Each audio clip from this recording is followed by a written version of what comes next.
Welcome to Peace Conversations from Peace Community of Faith. My name is Gary Walpole. I am pastor of Peace. Peace is a progressive, multi-generational community of faith. We are sharing today in Peace Conversations the topic of thin places, opening the heart. So there's only three of us today because other ones are busy doing other things. But I want to open it up just for a general conversation. And so Lisa or Sharon, you go ahead. I like this chapter. I thought it was good. It was easy to relate to, and especially, well, he talked about metaphors and opposing metaphors like open heart and closed heart and that kind of thing. So that was really good. And later on, when he started talking about thin places, that, and not just places, but times, different events. I thought that was really good too. And like one of the geographical, when he talked about some of the geographical places, was Iona, which I've kind of gotten interested in lately. So sure, off of Scotland as a Celtic Christianity thin place. And the idea of thin places is a huge idea and practice for Celtic Christianity. So yeah, for those who haven't heard of Celtic Christianity, you can just kind of go Google it and find out more. Yeah. And for me, the Boundary Waters was kind of that way. I enjoyed being in the Boundary Waters. Okay. Yeah. Being closer that way. Yeah. Sharon? And yes, I thought it was a good chapter. It took me a while to move from my head to my heart, which is not unusual. And as I started thinking about the chapter, now, I've got lots to talk about, of course. I like the fact that he talks about the word heart being really the inner self, and how opening the heart, opening the inner self, and I'm learning about that, and I'm learning to do it because growing up, what I learned was it was all in my head. And in my family and my surroundings, I think everybody I knew, we were all in our head. So getting down to the heart, and I'm still, working on that, is a new experience for me. And so, so this was a good chapter for me. Okay, good.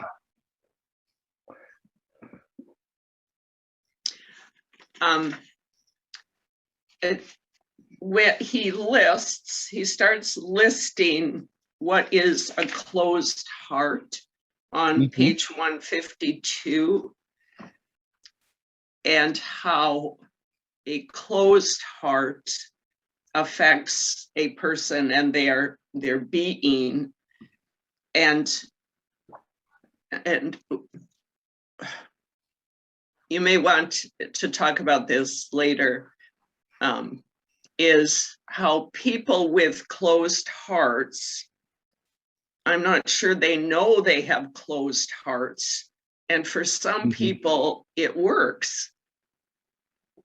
So then it's almost like, why would they want to have an open heart when closed heart works so well?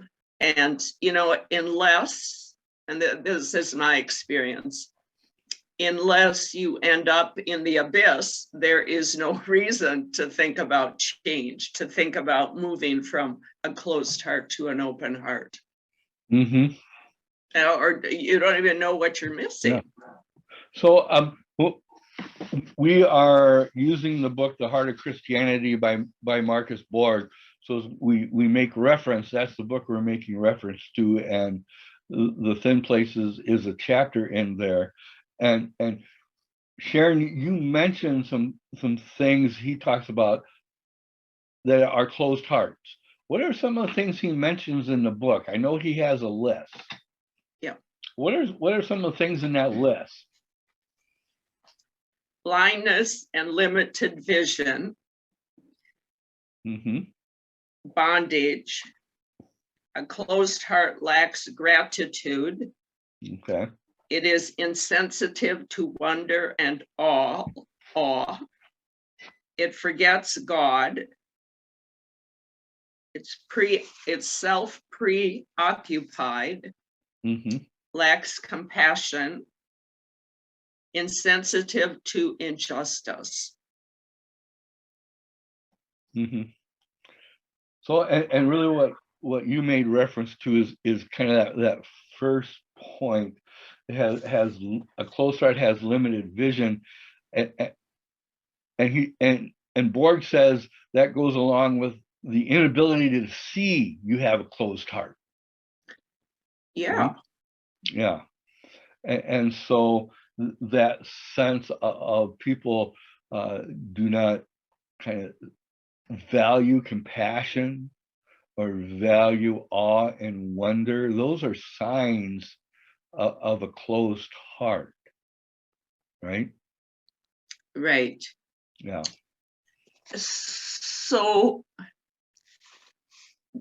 in thinking we want to, change the world so that people are compassionate, Mm-hmm. aren't we fighting an uphill battle? Well, sometimes the most important battles to fight are uphill battles. Right. Okay.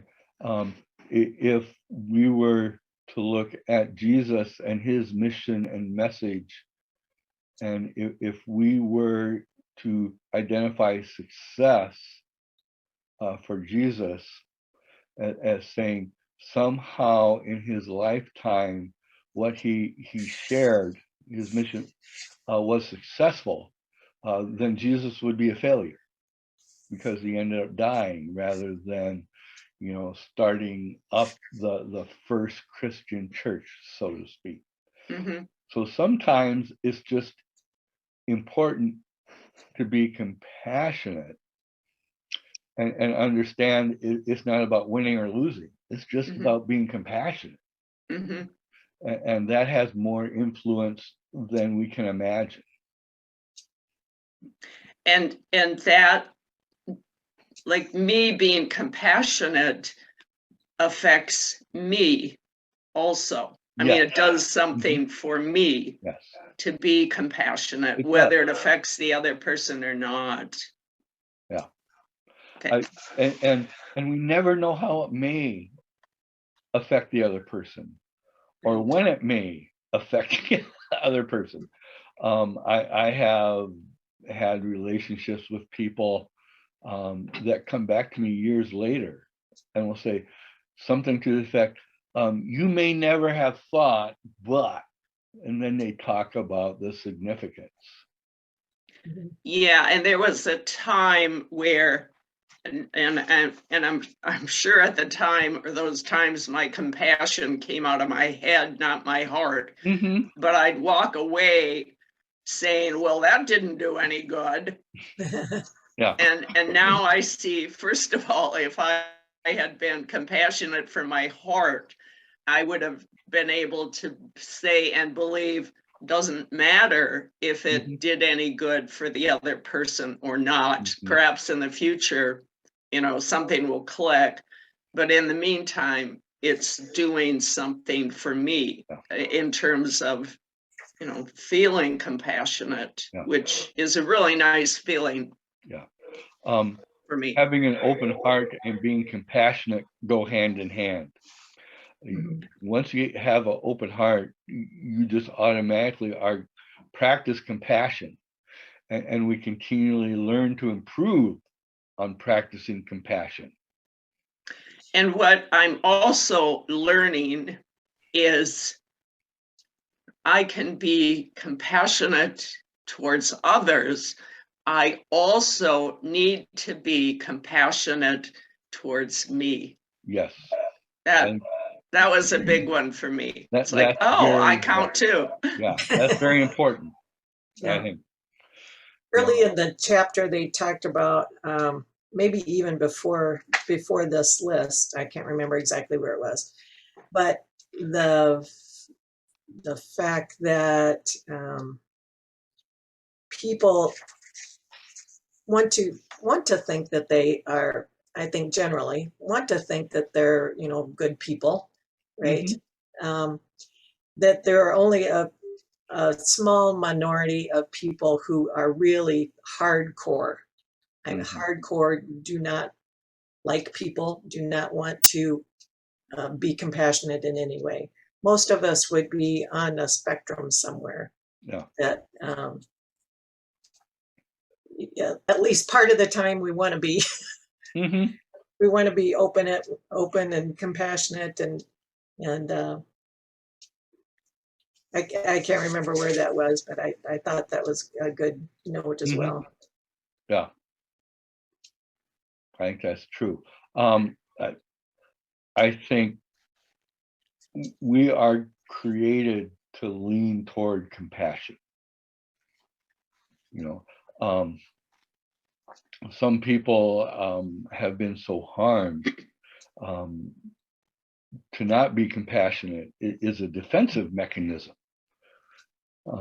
Because if they reach out to others, their experience has always been, I get hurt.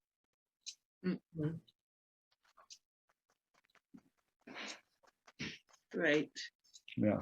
Oh yeah, the closed heart is a natural result of the process of growing up. Yeah. Birth and development of self-awareness involves an increasing sense of being a separated self. We live within the separated self, and as if the self is enclosed in a dome, a transparent shell, the world is out there and I am in here. And that's Marcus Borg talking about that. I have a little different. I do not think that maturing has to do with, there's differentiation of self, but it's also realizing as we mature that we have, as individuals, as selves, as we are meant for relationship. I mean, that's part of the maturing process. We realize that, relationships are what we are created for. So I think we lean into compassion rather than maturing sets us away from that. And that's how I read that statement. I don't know if I read it right or not, but anyway, as we mature, we do not create a bubble around ourselves. That bubble becomes thinner, and we're able to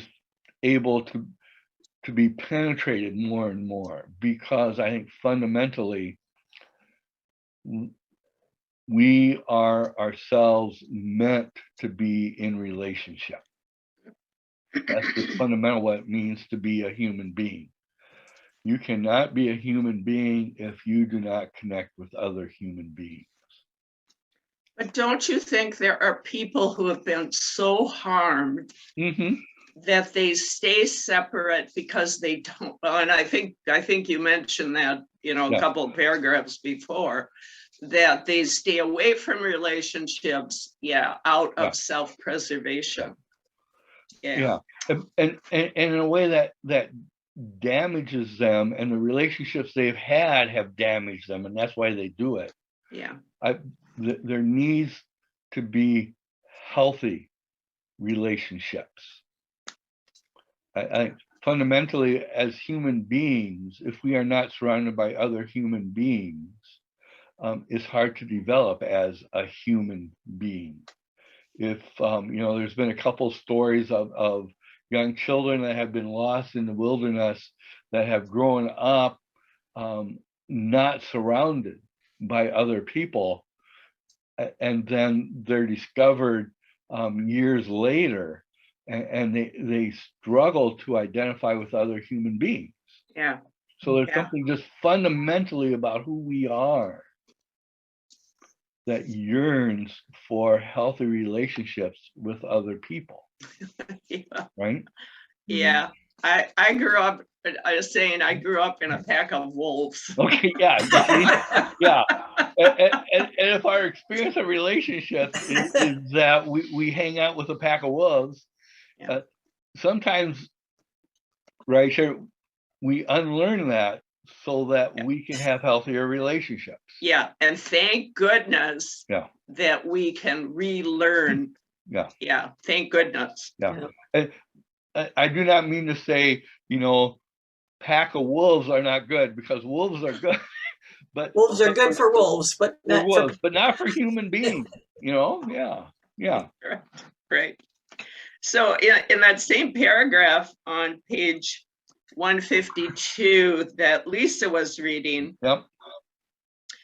the birth and development of self-awareness, and that's the word I want to come back to, involves an increasing sense of being a separated self.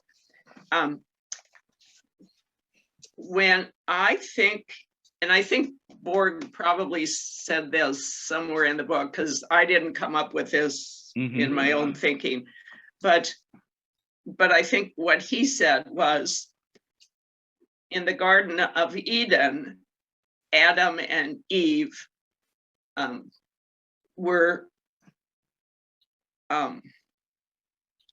they had no self-awareness. And like a little child who gets all his or her needs met has no self-awareness. And then as they start growing up, they start developing self-awareness. The unfortunate thing is that takes them out of the Garden of Eden, but that has to happen for self-awareness to develop. Now, am I on the right track here? Do you think you're on the right track? I like that. Yeah. So often we connect up the story of Adam and Eve with sin and the coming of sin into the world. That is a uniquely Christian perspective. Okay. The story is really, as you said, I think anyway, about developing a sense of awareness. So, Adam and Eve are in the garden, and there's a tree of knowledge, and there's the tree of life. And that knowledge really is all about self-awareness. Now, I also want to say, because I think in the United States, we have this the sense of self, it can be twisted if we do not understand ourselves as relational selves. Okay. Right. So that's one of the things I think, if we were able to have a conversation with Marcus Borg on this, and I would say, Professor Borg, Marcus, it seems to me that it's important to emphasize that we are connected selves, we are relational selves. Being self-aware is very important, but maturing into a deeper sense of self-awareness is realizing that we need to be in healthy relationship. So I don't want to separate those two, and he doesn't make that connection, I don't think. Right. So just as an aside, was the apple taken from which tree? The tree of knowledge. Yeah. Okay. Yeah. And so in the story, they're booted out of the garden so they don't eat from the tree of life. Okay. And what does that represent, the tree of life? The tree of life, I think is a symbol of immortality, which is a whole different perspective. Not only are we are not immortal. part of what we think about or don't like to think about in the United States is that we are mortal beings. You know, we have a beginning and an end. I remember reading a book when I was in college called The Denial of Death. That was a big book back in the 70s and 80s. We live in a culture that likes to deny that that somehow we're going to die.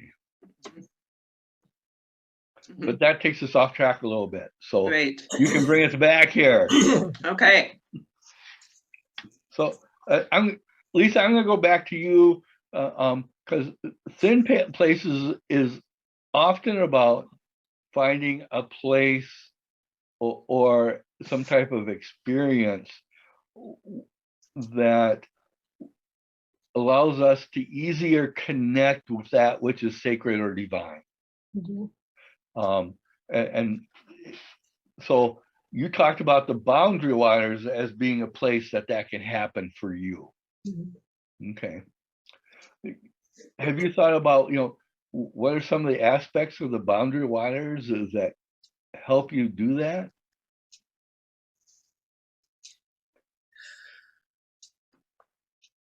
It's so, excuse me, natural and unspoiled by humans. Okay. Yep. That you can look over the rock and the lakes and just feel the creation there, and the Spirit of God. Okay. And I think also, and Lisa, you tell me what you're thinking, is the few times I've been up there, I had a sense of huge freedom, and any stressors I had from the cities, just living my life, were now, they were gone. I did not have to think about them or be concerned about them. Yep. So there's a connection to a creation that we don't get every day in our lives, that it can help us be in a thin place. The reduction of stress, as Sharon is saying, you know, it's hard to be in a thin place where you connect with the sacred or divine when there's so much stress in our lives. And so to find a time and a place where that stress is released can help us experience that which is divine or sacred. You know, and so another aspect for me, because I know when I've been in the Boundary Waters, it seems that time slows down. Okay. Which is kind of another way of experiencing those thin places. Yeah. Yep. You don't have the schedule. I mean, you have a schedule. You have to make sure you get things done, but it's not like you're watching the clock all the time for, you know, what do I have to do in the next hour? Yeah. I used to work at camps, and I used to lead people on backpacking trips, and I've led some people on trips in the Boundary Waters. One of the things I've done is taken away everybody's watch. Yeah. And it's really interesting how hesitant people are to give up their watches. Yeah. And what I've often discovered, if I take a group of youth with adult chaperones, the youth are quicker to give up their watches than the adults are. Yeah. Yeah. So there's kind of different aspects of Thin Place. I think, you know, one of the things for me is developing a practice of meditation, just the sense of having a sense of practicing something. Okay. And then to say, as I practice this, even, you know, if I'm going to go for a walk, I go for a daily walk, and I walk every day, or if I cook every day, you can easily kick those into thin places if we say, as I do this, I will acknowledge that somehow it connects me with that which is sacred. Mhm. So those things, and then I think also equating it with, anything that we do can be a practice of being in a thin place. I have friends that play a lot of golf, and I keep telling them, if you play golf and you do it regular, that can be, an experience of connecting with the sacred. Yeah. If you allow it to be. So different ways of being in thin place. Borg says a similar thing on page 156. Music, the arts, poetry, literature, the visual arts, and dance can be a thin place. And boy, I can understand that, because all of those just really touch my heart. Yeah. Either doing them or listening or looking at them. Yeah.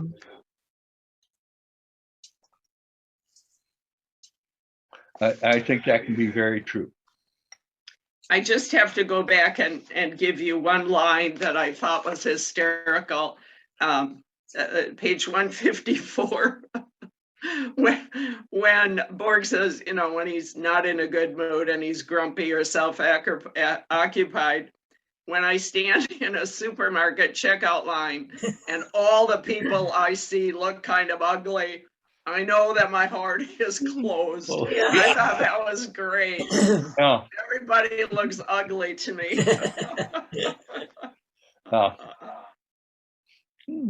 So then on 157, he says worship can become a thin place.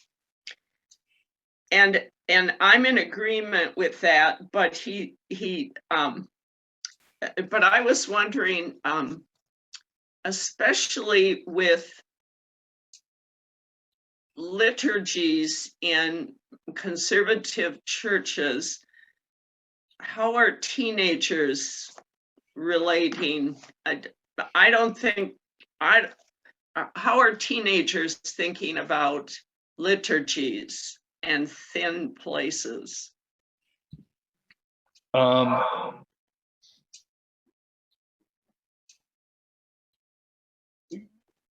And if that's off the subject, don't go there. I don't think so.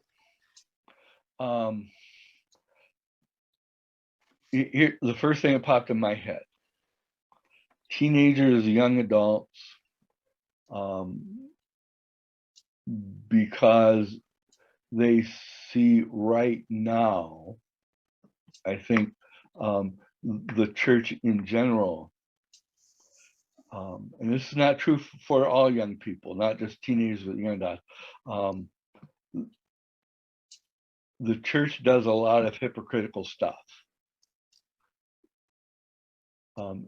They do not find even the possibility for some teenagers, for some young adults, even for some adults, as religion is transforming,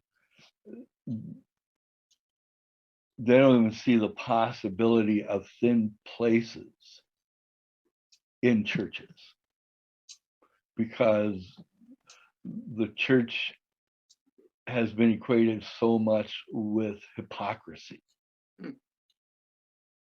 So they care about those thin places, but they don't find it in the traditional church. Now, some do. I don't want to be too general about it. But, the fastest growing group of religious people, when Gallup does the poll, Gallup, like every 10 years or every 5 years, they do a poll that includes religion in the United States. The fastest growing group of religious people are people who are not religious. They're called the nuns. Have you heard that phrase before? Mhm. You get a chance to choose different religious traditions. Are you Jewish? Are you Christian? Are you Muslim? Whatever. And then, as in many multiple choice, you have the choice of none of the above. Mhm. And the fastest growing is none of the above. Uh-huh. Yeah. Okay. So I think they're yearning to connect. Mhm. I don't think it's going to be in any church building. Right. Okay. Okay. Right. Yeah. But the different, excuse me, like you were talking about the different aspects of worship and, you know, Mhm. what they can be as far as thin places. You know, I'm in a choir, so the Mhm. singing is important for me. Yeah. The music within the worship is Mhm. performance and then participating with the congregation. Yeah. And I think, excuse me, especially with familiar songs and hymns, the more familiar it is, the easier it is for a congregation to be involved and Mhm. to maybe see that as a thin place. Yeah. And another, kind of tagging on with that, he says hymns need for congregational participation need to be very easy to sing, like an Mhm. easy melody, Yeah. and so that you don't have to be musically trained to Yeah. feel like you're participating. So Yeah. And I like the aspect of singing with the congregation. Mhm. Um, just the act of singing with the congregation feels like it's relational to me. I like that. Well, and it is. I think it definitely is. And you know, one of the things that people at Peace have struggled the most with during the pandemic is not being able to sing. Yeah. You know, it's been, not quite 2 years. It's been, mhm, you know, and so finally, it's just been within the last couple weeks at Peace that we've said, to sing in worship is okay, but we want you to sing with your mask on, which is still not quite the same thing, right? But, one of the things I think about thin places, if we can think of our lives as a living piece of art, the art of living. Mhm. I've heard that phrase before. Mhm. That can be a way to intentionally try to connect with thin places. It doesn't always happen, but every once in a while you'll find a self-help book that somewhere in the title or somewhere in the book is going to talk about the art of living. mhm. And so when Sharon, when you were talking about the arts, that's one of the things that popped in my head. Mhm. Okay. Also during the part where he talks about the worship, the thin places in worship, and talks about prayers like the Lord's Prayer, and then of the creed. We don't say the creed in Peace Church Mhm. because because of all the things that are in there. And on page 159, towards I guess the last paragraph where he talks about the purpose of the creed is in worship is not propositional, but sacramental. Mhm. Even though the words are clumsy or whatever. And I think Chuck wanted me to to interject here that he disagrees with that. That it's not Yeah. that, yeah, you can recite it rotely, right? You Yeah. don't have to think about it, but the words are important. What you tell your brain is important, and that's what Mhm. learned a long time ago is what you say, your brain is kind of a computer and it will take it in. Yeah. And so if you don't believe the things that you're saying, that's not a good thing. Find a way to find different words that are meaningful, that are truthful. Yeah. I know I've been pastor at Peace for 11 years. I know in my 11 years, we have not done creeds. And probably before I came, my predecessor was probably not doing creeds either, because it's for people with what I would call a modern mind to look at the creeds and say as if this can be believed, it's just hard. Mhm.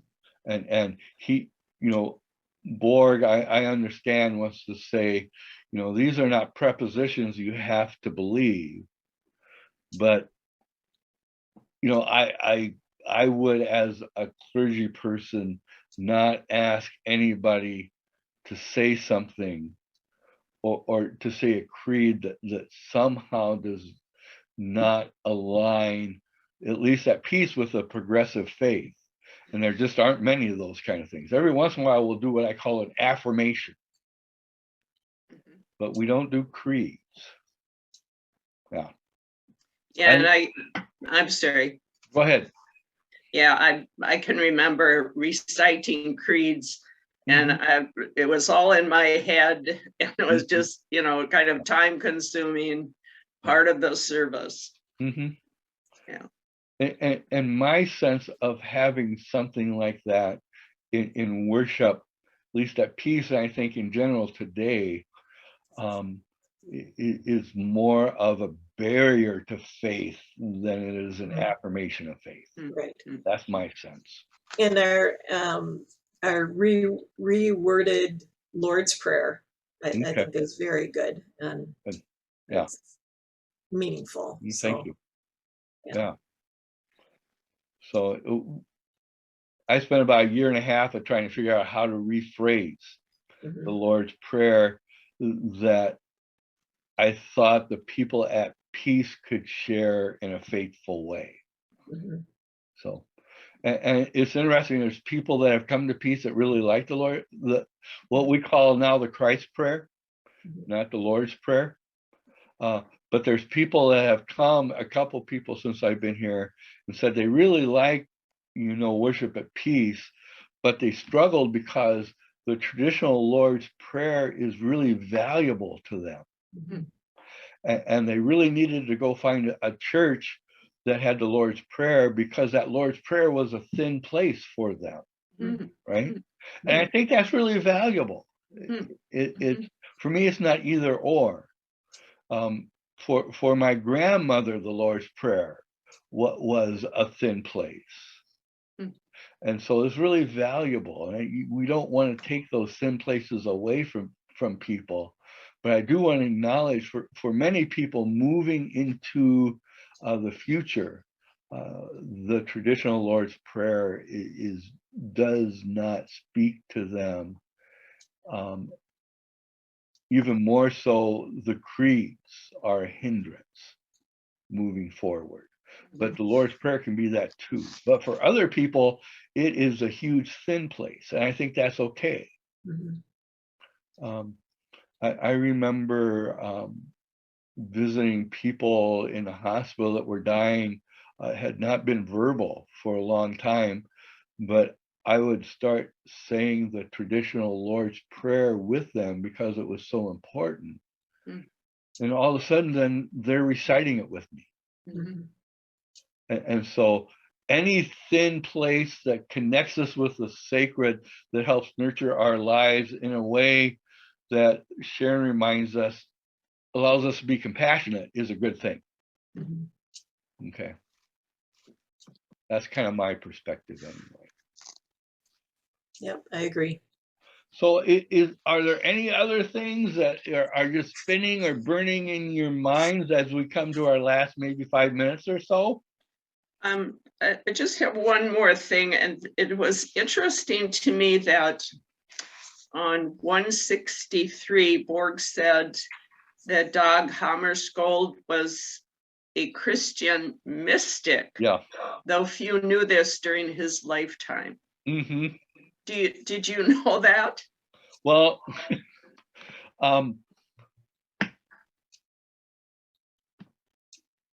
I cannot say I was real aware of him, except for he was, I believe, is it called the Secretary of the United Nations?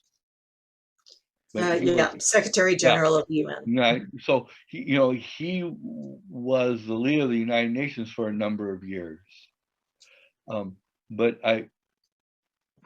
I knew him more so as someone who was a mystic before that. So the way I knew of him was of his spirituality, and then, oh yeah, he was the General Secretary of the United Nations, which makes sense since I live within that religious